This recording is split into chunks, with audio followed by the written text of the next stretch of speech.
Here's a question for you. How many projects do you come up with in your mind, and how many of them do you actually end up doing? It's the Lily factor. Ding! Personally, I would say I do about 1/8 of the projects I come up with in my mind, and even so, that's probably a very generous estimation. I say this because this illustration process I'm sharing today was one of those projects that I wasn't sure, am I going to do it? Am I not going to do it? In December of 2019, I had received an iPad to create digital artwork with, and I never really did much digital art before because I wasn't really able to, especially not with proper equipment, and I was so excited. So it was the night of New Year's Eve, and I was sitting with my family and I was drawing on this iPad, starting with the digital art, and I created this character who clearly portrayed my excitement, and I finished it probably an hour before the new year, and I even marked, the date, the year, 2019, and I had sent it to a friend, and she said, it's 2020 now, and I'm like, I know, but I finished it right before 2020 began, and so I thought that was kind of a funny idea. So the next year, I'm like, why don't I redraw this illustration and do it right before 2021? And so I did that, but not exactly right before, but a little before, and so the question was I going to do it for 2021? That was the predicament, but I spent the entire year thinking about, what the piece would be like, and I thought if I started learning animation throughout the year, I would then instead of doing a drawn animation. And so, I tried to brainstorm like a storyline, something simple enough though, so that I'm not killing myself with this like long project. I even brainstormed the character more. I gave her a name, and I even made not a fully finished, but kind of a character model sheet, expression sheet, pose sheet, all that professional preliminary animation stuff, right? It ended up being, I knew once December came around, I thought, I'm not doing this. I don't have the energy or the interest. I don't want to do this. It was one of those things, though. I had accumulated a lot of footage brainstorming this character, which includes the footage you're seeing now. And I kind of tooled with the idea, like, is she going to be kind of young or older? I started with kind of maybe making her more of an adult, but then I realized she needs to be younger, because that's kind of how I portrayed her before, is always kind of this maybe tween or teen, probably a little more on the teen side age, more youthful. But I wanted to give her like a rap, and it was just, was I going to do it or was I not? Because I didn't want to. And so it got closer and closer in the new year, and then the new year happened. And all I had done was kind of brainstormed the character, but not actually made the illustration. So I think it was maybe the first day of January, I sat myself down and I was like, I still feel this urge to do it, even though it's kind of technically too late compared to how I had done it before. And I thought, of all the times I've drawn this character, what has been missing? Because I'm always trying to draw these redraws to see how I've improved and what I can work on. And I was looking at her, thinking what was missing, and then it hit me, details. And not necessarily, both drawings had detail of their own, but something I've always done is I draw a lot of patterns and designs on clothing and characters to kind of add my own personal touch. For both times I had drawn this character, her clothing had texture brushes on them, so the details were not drawn by me. They were implemented on free brushes. So I thought, that's what I'm going to do. I'm going to draw my own set of details. And I began brainstorming the thumbnail, which you'll start to see after this part of the video, where I was still learning about the character a little bit. And then I get to the idea of what I want to do for the illustration. And that gave me a little more inspiration, but even so, I started working on the digital illustration a little bit later, and then I didn't finish it. Like, I had drawn the character, and then I think I had done the line art, but I felt like I messed it up, so I stopped. And then I started again, finished the character, but I didn't want to do the background, so finally one day I just karate chopped myself, and I was like, "You're doing this!" And I did it. And I'm very happy that I did. It wasn't one of those things like I forced myself, even though I didn't want to do it, but I forced myself because I didn't have the energy to do it, but I knew I needed to because it would energize me. And that's what happened. One of the main things that kind of conveyed in this whole process of trying to create this redraw illustration was how stifling things were at the time. And I'll share more, because the last time I created videos, I had shared the process between the last two illustrations, and I shared my artistic growth. And I'm going to do the same thing here. But things kind of happened throughout the year, and there were many instances where I was just feeling stifled. So this first drawing here you see is not... I start to get some recordings that look a little like I recorded it in a cave, and maybe I was in a cave mentally. No, I'm just kidding. But I just sat down and I didn't care about how I was recording anything because I just wanted to be able to listen to music, which is why sometimes you'll see me holding the camera shaky because I was trying to listen to music and not care about the recording.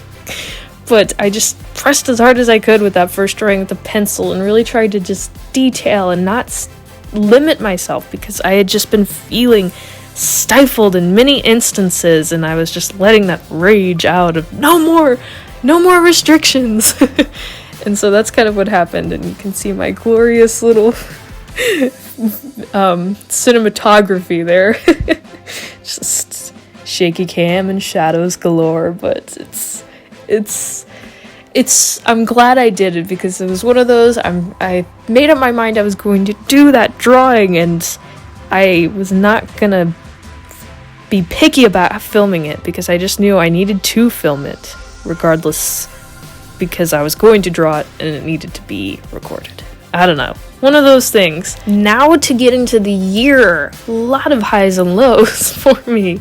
It started off really good. I had just been kind of finishing off 2020 with these new things happening. I'd finished taking an intro to film course, so I learned a little bit about film, and I was kind of thinking about how to implement that to this channel and not film poorly to make sure I was using those new concepts and skills to better what I create. And then I was taking a coding course, so technically it was kind of an intro to computer science as well, but it was coding mainly since it was more online. And I also took a business course, and that was really the highlight for me. It was kind of interesting how it ended up happening, because it started at the beginning of the year. I was talking with someone who's trying to help me figure out, like, what kind of projects and things I was going to be working towards. And they asked me, what is your dream? Like, what do you want to do?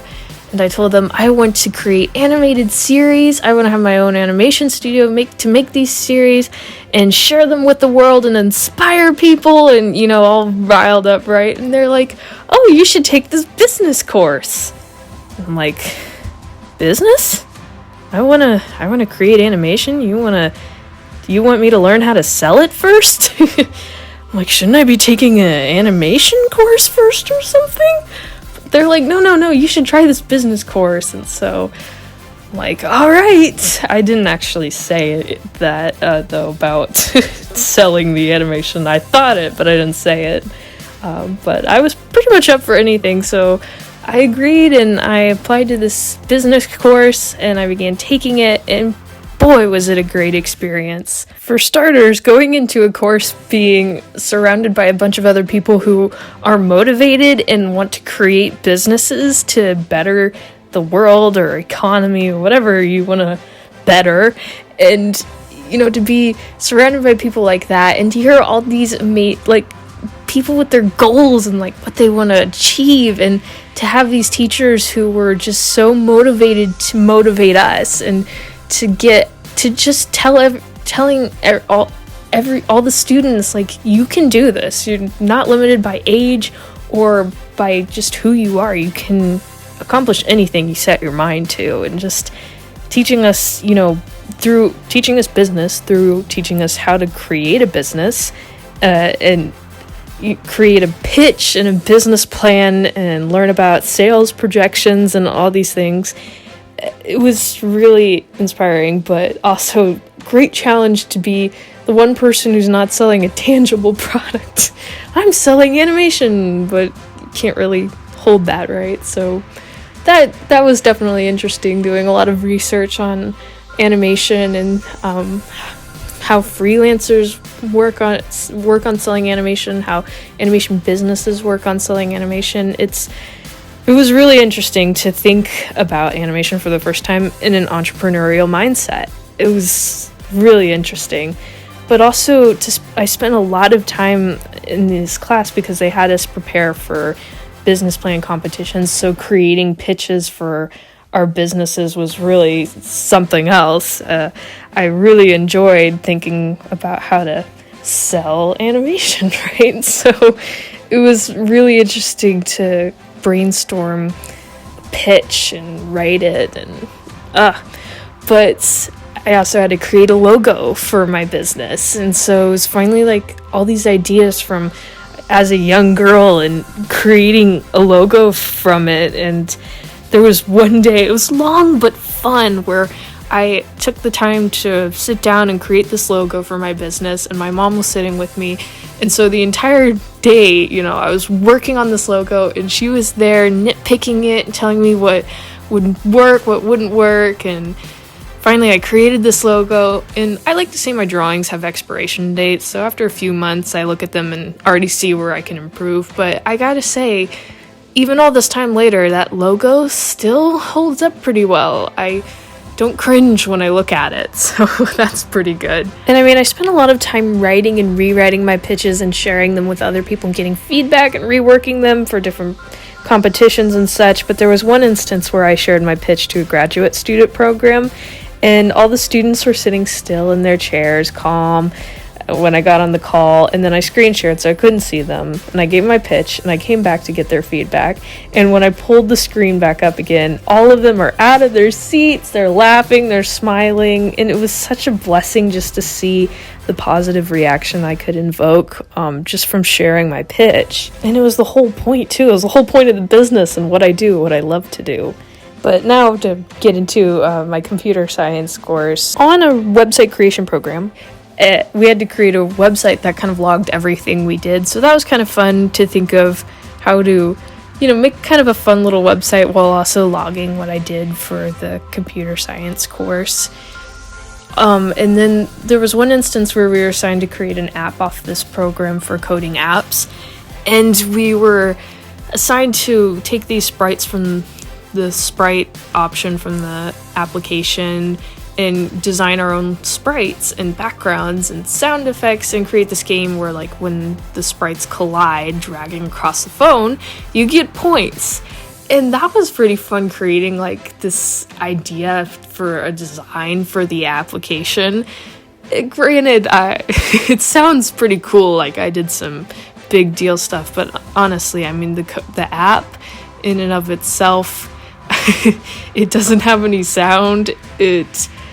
I never bothered to code any restrictions for how many points you could get before you have to start the game over, so you could be playing that game for years and you'd still be gaining points. It's just never ending. Also, I never bothered to code to fix a certain glitch where the characters, you could just say farewell to them off the screen because you won't see them again. It was definitely fun creating the app though, and I even tooled around. I went with an outer space theme, and I created an astronaut for a sprite, and I created a spaceship for the sprite, really a rocket, and I named it the Computer Science Shuttle, which acronyms out to the CSS, just to, make it a little punny, I guess. So I finished taking the computer science course, and then few months after I finished taking the business course, and things started to end abruptly, and it was kind of left me feeling a little off balance. And then I started to have to do these projects to finish out the year that some of them kind of just were repeating what I had already done, and it was just kind of frustrating because I didn't really get a break after all these extensive projects I was already doing. And so then I just had no time to create anything for myself. And it was, yeah, but towards the end of the year, two things I'll mention. One of which was I actually got my computer science teacher had actually reached out to me at one point to ask if I could help design a logo for their course. Things happened and I didn't end up making an official logo for them, but I did create a lot of concepts, and boy was it fun. I never really thought about doing logo design or graphic design or anything like that, but I did get to experience a little bit of that artistically throughout the year, which was really surprising, but I also was pleasantly surprised with how much I enjoyed it. It's not something I would say I'm professional at or would do for a career or anything, but it was really a neat experience. But then the other thing I mentioned was how, I was finishing out these projects, and then I kind of got, an end of the year report, like for all that I had done with projects and things. And while I got a lot of great feedback, I also got some feedback that stated I only met expectations. And nothing technically wrong with that, but for me as a person, I apply 110% to everything I do. And so to hear that I only met the standard or, did the bare minimum, it's kind of a punch in the gut. It was a little frustrating. It put a bitter taste in my mouth once summer kicked in. And so summer, I began kind of getting to unwind. I finally got a break to relax from all these projects, and then I got sick and I was out for a couple weeks. But before that, I actually worked on an art competition, and I spent a lot of time, literal blood, sweat, and tears, a couple of days on that project, and I wasn't that proud of how the piece turned out, but I was proud of how much time I took to complete it. And so then the new year kicked in, and I went back to where I was before, and this time it just wasn't working at all. So pulled away from that because I was just getting reminders of some bad experiences before. It wasn't being heard as well, and so it was like the question is, what do I do now? Because now this isn't working. And so my mom actually found an online animation course, and that was kind of a saving grace because I was finally learning animation. So I did get to learn animation that year. Woohoo! And so I was learning a lot of good principles for 2D animation, and I also took a drawing course, and the animation course was great. I got all this feedback of like not only bettering my animation, bettering like how I convey a story in the animation, and it was really great. Speaking of animation, without further ado, I'm going to give a tour of this first few clusters that are repeated are animations I did before taking an animation course. And they're all from 2021, though I do believe there's a few that are from 2020, maybe 2 or 3. And then soon you'll see what I did from the animation course I took. In fact, starting from here, these are the ones from the animation course. The one after this animation will have audio, and same for the one after that, so just be ready for that.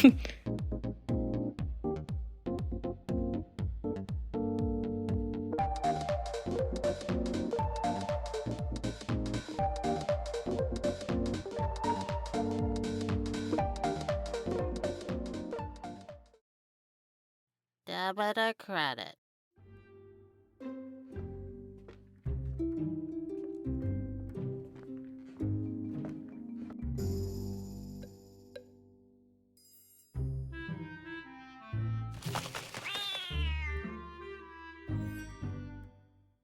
And then the drawing course, I got feedback that's kind of critiqued my art style, honestly. And the course was on principles of design and character design, and sometimes I got critiqued that the way I draw detailed characters isn't a character design because they're not simplistic or not based off shapes enough, like Mickey Mouse, for example. And even though I can draw Mickey Mouse or Mickey Mouse type characters, that's not my style. That would be compromising who I am as a creator. And so that left me frustrated and stifled and took me some time, but I just kicked it to the curb, and I just knew that just like this drawing, I gotta add detail. I gotta do what I do and not limit myself and not stifle myself.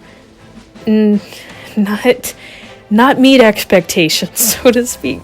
And so here we are. That's kind of the summarization of what's happened. I did do a little dabbling in 3D animation realm, not actually 3D animating, but I did play with a few models. I actually figured out how to make hair in a 3D program, which I was over the top excited about, but that's just what I did in my spare time. At the time I was working on the business course and everything, but I figured I'd mention that because I think the last video said maybe dabble in the realm of 3D, which I did do a little bit of. So for the next year, I plan on learning more and more animation, stepping outside of my comfort zone artistically, trying new things, and definitely want to get started learning 3D animation, but that's, in a nutshell, what's been going on here, and this is the new year. Drawing, I had a blast creating it, especially the character. I love her expression and her clothing. I wouldn't wear it, but I love it. But that's in a nutshell of my artistic achievements for the year. Good times and bad times, and I definitely had my fair share of failures. I mean, one business plan pitch, it was one of my first ones. The slides were messed up and no one knew what I was talking about. So I learned not to rely on slides in any way. But it's, that's, good times and bad, you learn from them. But even with the bad experiences, you can't let it stifle you, stop you, or keep you from creating. That's for sure. You mustn't stop using the gifts God gave you. With that being said, I'd like to thank you all for watching, and may God bless you in your life and your art.